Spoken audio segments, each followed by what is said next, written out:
Good morning and welcome back to Ladybug Grace, Bible in a Year edition. Today is February 10th. Our areas of focus will be Exodus 27 and 28. Then we're going to go to Psalm 37 verses 1 to 22. We're going to jump to Luke 2 and then circle back and reread Proverbs 10. And as a reminder, if it's the first day you're joining, this is Bible in a Year. And we did Proverbs 10 last month. So I'm putting that at the end of the videos. So in the event you only want to listen to the new material today, you get that new material only. So let's go to Exodus 27. The altar of burnt offering. Build an altar of acacia wood, 3 cubits high.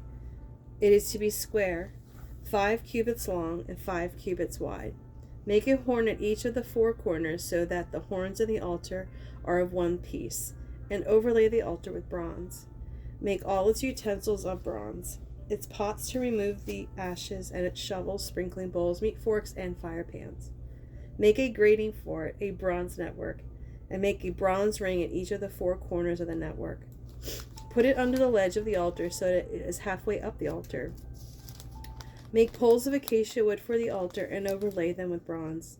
The poles are to be inserted into the ring so that they will be on 2 sides of the altar when it is carried. Make the altar hollow out of boards. It is to be made just as you were shown on the mountain. The courtyard. Make a courtyard for the tabernacle. The south side shall be 100 cubits long, and is to have curtains of finely twisted linen, with 20 posts and 20 bronze bases, and with silver hooks and hands on the posts. The north side shall also be 100 cubits long, and is to have curtains with 20 posts and 20 bronze bases, and with silver hooks and bands on the posts. The west end of the courtyard shall be 50 cubits wide, and have curtains with 10 posts and 10 bases. On the east end toward the sunrise, the courtyard shall also be 50 cubits wide. Curtains 15 cubits long are to be on the one side of the entrance, with 3 posts and 3 bases. And curtains 15 cubits long are to be on the other side, with 3 posts and 3 bases. Excuse me. For the entrance to the courtyard, provide a curtain 20 cubits long of blue, purple, and scarlet yarn of finely twisted linen, the work of an embroider, with 4 posts.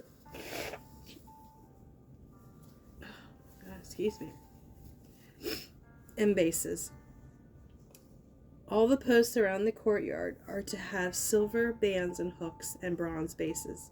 The courtyard shall be 100 cubits long and 50 cubits wide, with curtains of finely twisted linen 5 cubits high, with bronze bases. All other articles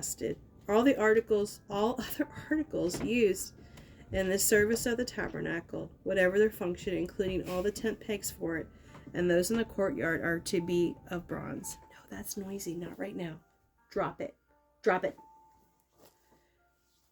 Chew this. Sorry, dogs. There you go. Chew that. Oil for the lampstand. Command the Israelites to bring you clear oil of pressed olives for the light, so that the lamps may keep burning. In the tent of meeting, outside the curtain that shields the ark of the covenant law, Aaron and his sons are to keep lamps burning before the Lord from evening till morning. This is to be a lasting ordinance among the Israelites for the generations to come. That is the end of Exodus 27. Exodus 28. The priestly garments. Have Aaron your brother brought to you from among the Israelites, along with his sons Nadab and Abihu,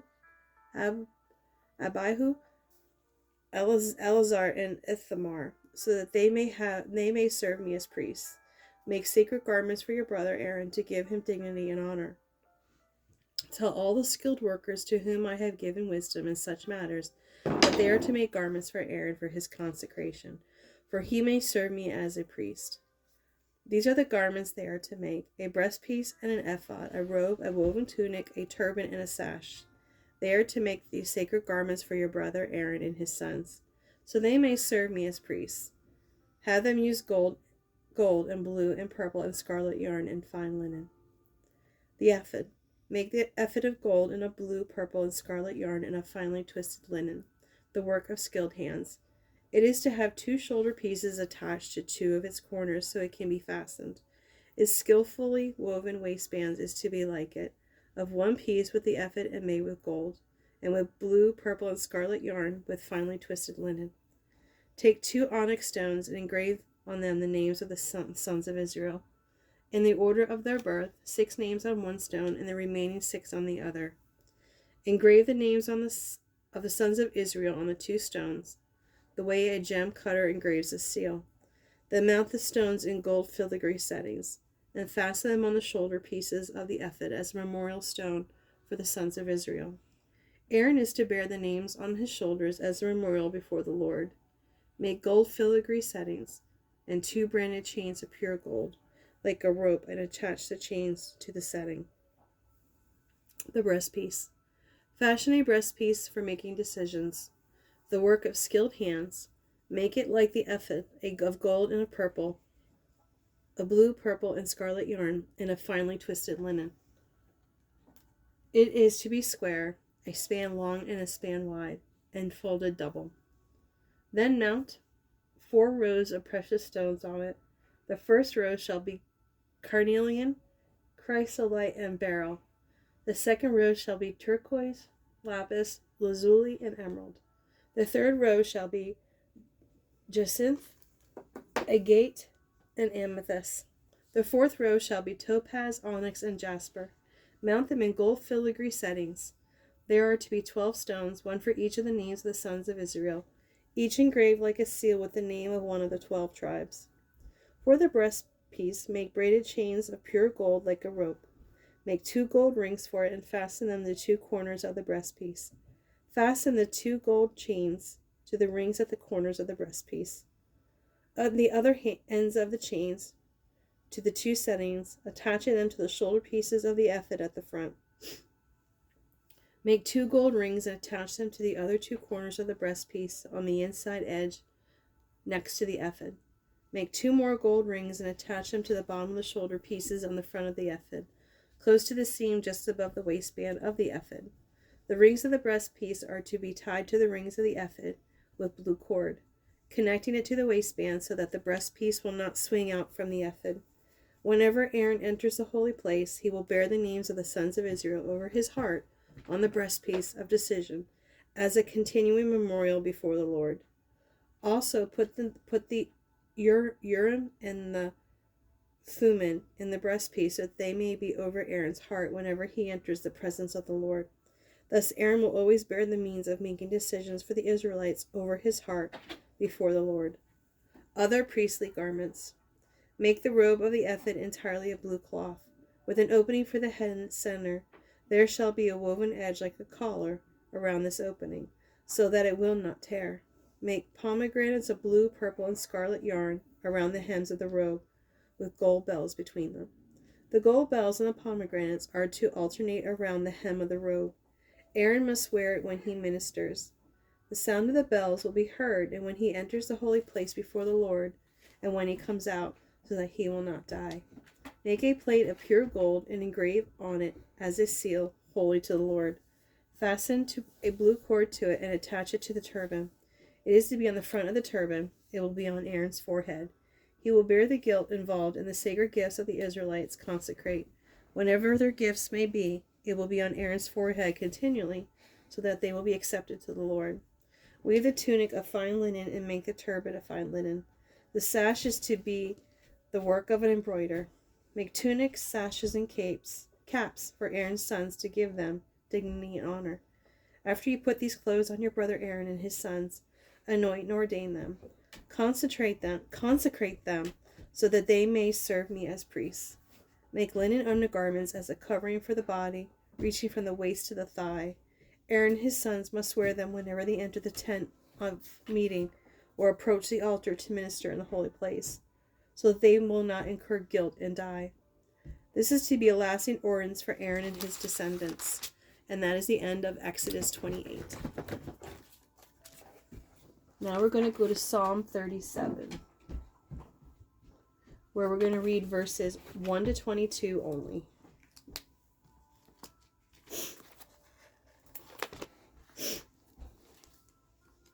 The theme of this is to trust in the Lord and wait patiently for him to act. Sorry, I had to pause for a second. The psalm vividly contrasts the wicked person with the righteous. Do not fret because of those who are evil or envious of those who do wrong. For like the grass, they will soon wither. Like green plants, they will soon die away. Trust in the Lord and do good. Dwell in the land and enjoy safe pasture. Take delight in the Lord, and he will give you the desires of your heart. Commit your way to the Lord, trust in him, and he will do this. He will make your righteous reward shine like the dawn, your vindication like the noonday sun. Be still before the Lord and wait patiently for him. Do not fret when people succeed in their ways, when they carry out their wicked schemes. Refrain from anger and turn from wrath. Do not fret, it leads only to evil. For those who are evil will be destroyed, but those who hope in the Lord will inherit the land. A little while, and the wicked will be no more. Though you look for them, they will not be found. But the meek will inherit the land and enjoy peace and prosperity. The wicked plot against the righteous and gnash their teeth at them. Okay, for some reason I thought I was ending sooner. But the Lord laughs at the wicked, for he knows their day is coming. The wicked draw the sword and bend the bow, to bring down the poor and needy, to slay those whose ways are upright. But the swords will pierce their own hearts, and their bows will be broken. Better the little that the righteous have than the wealth of many wicked. For the power of the wicked will be broken, but the Lord upholds the righteous. The blameless spend their days under the Lord's care, and their inheritance will endure forever. In times of disaster they will not wither, in the days of famine they will enjoy plenty. But the wicked will perish. Though the Lord's enemies are like the flowers of the field, they will be consumed, they will go up in smoke. The wicked borrow and do not repay, but the righteous give generously. Those the Lord blesses will inherit the land, but those he curses will be destroyed. And that is the end of Psalm for today. We're going to go to Luke 2 now.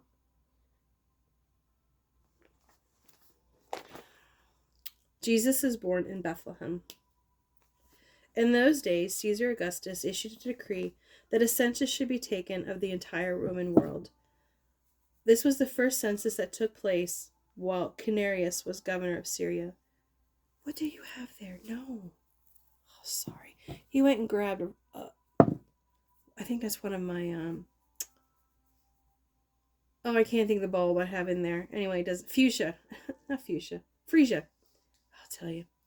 When you have dogs, it's just, Okay, let me start over. Jesus is born in Bethlehem. In those days, Caesar Augustus issued a decree that a census should be taken of the entire Roman world.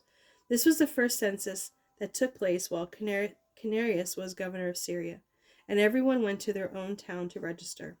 So Joseph also went up from the town of Nazareth in Galilee to Judea, to Bethlehem, to the town of David, because he belonged to the house and line of David. He went there to register with Mary, who was pledged to be married to him and was expecting a child. While they were there, the time came for the baby to be born, and she gave birth to her firstborn, a son. She wrapped him in clothes and placed him in a manger because there was no guest room available for them. Shepherds visit Jesus. And there were shepherds living out in the field nearby, keeping watch over the flocks at night. An angel of the Lord appeared to them, and the glory of the Lord shone around them, and they were terrified. But the angel said to them, "Do not be afraid. I bring you good news that will cause great joy for all the people. Today in the town of David, a Savior has been born to you. He is a Messiah, the Lord. The Lord will be a sign to you. You will find a baby wrapped in clothes and lying in a manger." Suddenly a great company of the heavenly hosts appeared with the angel, praising God and saying, "Glory to God in the highest of heaven, and on earth peace to those to whom his favor rests." It makes me happy. When the angel had left them and gone into heaven, the shepherds said to one another, "Let's go to Bethlehem and see this thing that has happened, which the Lord has told us about." So they hurried off and found Mary and Joseph and the baby who was lying in the manger. When they had seen him, they spread the word concerning what had been told of them about this child. And all who heard it were amazed at what the shepherds said to them. But Mary treasured up all these things and pondered them in her heart. The shepherds returned glorifying and praising God for all the things that they had heard and seen, which were just as they had been told. Mary and Joseph bring Jesus to the temple. On the 8th day, when it was time to circumcise the child, he was named Jesus, the name the angel had given him before he was conceived. When the time came,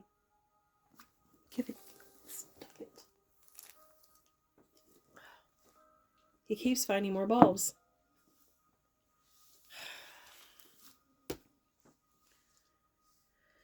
Where was I? When the time came for the purification rites required by the law of Moses, Joseph and Mary took him to Jerusalem to present him to the Lord. As it is written in the law of the Lord, every firstborn male is to be consecrated to the Lord, and to offer sacrifice in keeping with what is said in the law of the Lord: a pair of doves or 2 young pigeons. The prophecy of Simeon. Now there was a man in Jerusalem called Simeon, who was righteous and devout. He was waiting for the consolation of Israel, and the Holy Spirit was on him. It had been revealed to him by the Holy Spirit that he would not die before he had seen the Lord's Messiah. Moved by the Spirit, he went into the temple courts. When the parents brought in the child Jesus to do for him what the custom of the law required, Simeon took him in his arm and praised God, saying, "Sovereign Lord, as you have promised, you may now dismiss your servant in peace, for my eyes have seen your salvation, which you have prepared in the sight of all nations, a light for revelation to the Gentiles, and the glory of your people Israel." The child's father and mother marveled at what was said about him. Then Simeon blessed him and said to Mary his mother, "This child is destined to cause the falling and rising of many in Israel, and to be a sign that will be spoken against, so that the thoughts of many hearts will be revealed, and a sword will pierce your own soul too." There was also a prophet Anna, the daughter of Penuel, the tribe of Asher. She was very old, and she had lived with her husband 7 years after her marriage, and then was a widow until she was 84. She never left the temple but worshipped night and day, fasting and praying. Coming up to them at the very moment, she gave thanks to God and spoke about the child to all who were looking forward to the redemption of Jerusalem. When Joseph and Mary had done everything required by the law of the Lord, they returned to Galilee, to their own town of Nazareth, and the child grew and became strong. He was filled with wisdom, and the grace of God was on him. Jesus speaks with the religious teachers. Every year, Jesus' parents went to Jerusalem for the festival of the Passover. When he was 12 years old, they went up to the festival according to the custom. After the festival was over, while his parents were returning home, the boy Jesus stayed behind in Jerusalem, but they were unaware of it. Thinking he was in their company, they traveled on for a day. Then they began looking for him among their relatives and friends. When they did not find him, they went back to Jerusalem to look for him. After 3 days, they found him in the temple courts, sitting among the teachers, listening to them and asking them questions. Everyone who heard him was amazed at his understanding and his answers. When his parents saw him, they were astonished. His mother said to him, "Son, why have you treated us like this?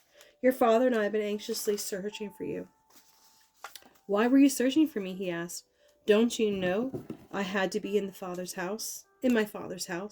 But they did not understand what he was saying to them. Then he went down to Nazareth with them and was obedient to them. But his mother treasured all these things in her heart. And Jesus grew in wisdom and stature and in favor with God and man. Well, that is the end of the new material for today's readings for Bible in a Year. If you are leaving, thank you for joining me. I appreciate you being here.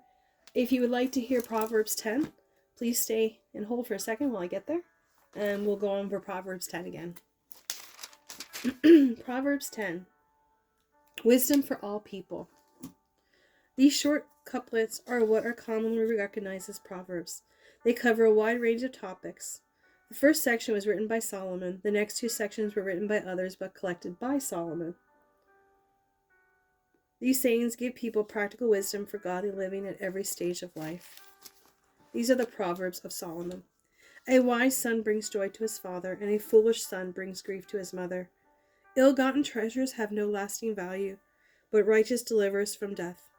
The Lord does not let the righteous go hungry, but he thwarts the craving of the wicked.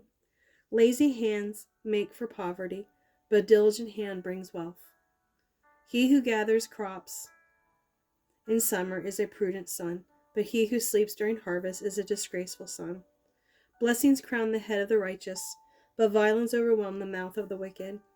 The name of the righteous is used in blessings, but the name of the wicked will rot. The wise in heart accept commands, and a chattering fool comes to ruin. Whoever walks in integrity walks securely, but whoever takes crooked paths will be found out.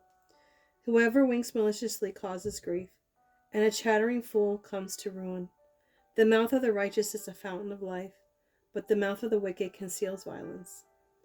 Hatred stirs up conflict, but love covers all who wrongs. Wisdom is found on the lips of the discerning, but a rod is for the back of one who has no sense. The wise store up knowledge, but the mouth of a fool invites ruin. The wealth of the rich is their fortified city, but poverty is the ruin of the poor. The wages of the righteous is life, but the earnings of the wicked are sin and death. Whoever heeds discipline shows the way of life, but whoever ignores correction leads others astray. Whoever conceals hatred with lying lips and spreads slander is a fool. Sin is not ended by multiplying words, but the prudent hold their tongues. The tongue of the righteous is choice silver, but the heart of the wicked is of little value. The lips of the righteous nourish many, but the fools die for lack of sense. The blessing of the Lord brings wealth, without painful toil for it. A fool finds pleasure in wicked schemes, but a person of understanding delights in wisdom. What the wicked dread will overtake them. What the righteous desire will be granted. When the storm has swept by, the wicked are gone, but the righteous stand firm forever. As vinegar to the teeth and smoke to the eyes, so are sluggards to those who send them. The fear of the Lord adds length to life, but the years of the wicked are cut short. The prospect of the righteous is joy, but the hopes of the wicked come to nothing. The way of the Lord is a refuge for the blameless, but it is the ruin of those who do evil. The righteous will never be uprooted, but the wicked will not remain in the land. From the mouth of the righteous comes the fruit of wisdom, but a perverse tongue will be silenced. The lips of the righteous know what finds favor, but the mouth of the wicked only what is perverse. The Lord detests dishonest scales, but accurate weights find favor with him. When pride comes... Oh, I'm sorry, that's the end. That's the end of Proverbs 10. See, I just kept on reading. I was enjoying myself. Well, I hope you have a great day and a blessed day if you kept on to the end of all four readings today. We'll talk to you soon. Bye.